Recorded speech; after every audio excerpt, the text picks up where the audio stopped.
Le monde rejette l'invasion planifiée par l'occupation israélienne à Rafah en Palestine. Les enfants sont les plus touchés par la guerre à Gaza et l'hôpital Nasser subit les attaques israéliennes sous les tirs de snipers.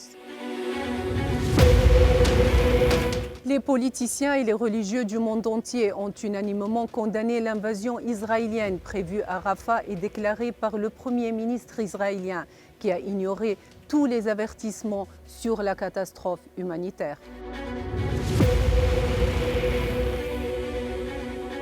Le président français Emmanuel Macron s'est opposé à une éventuelle attaque israélienne à Rafah au sud de la bande de Gaza, avertissant lors d'un appel téléphonique avec Netanyahou que cela entraînerait une catastrophe humanitaire majeure.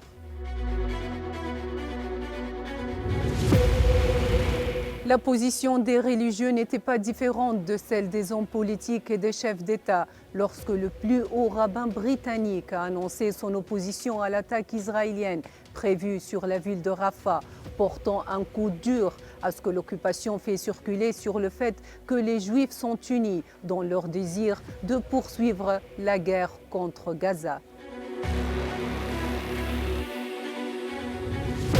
Pendant que le monde condamne les atrocités de l'occupation, Israël maintient son siège sur l'hôpital Nasser, dernier refuge à Khan Younis, tentant de forcer les milliers de déplacés à quitter l'hôpital sous le feu des tireurs d'élite et des tirs continus.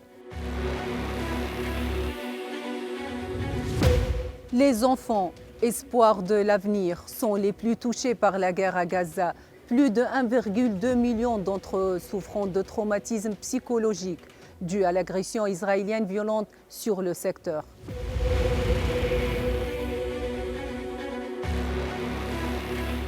Quel choc pourrait être plus grand que de perdre sa famille alors qu'on est encore enfant? L'UNICEF a annoncé que 7000 enfants ont perdu leur famille pendant la guerre à Gaza, subissant une agression constante par voie terrestre, maritime et aérienne depuis le 7 octobre dernier.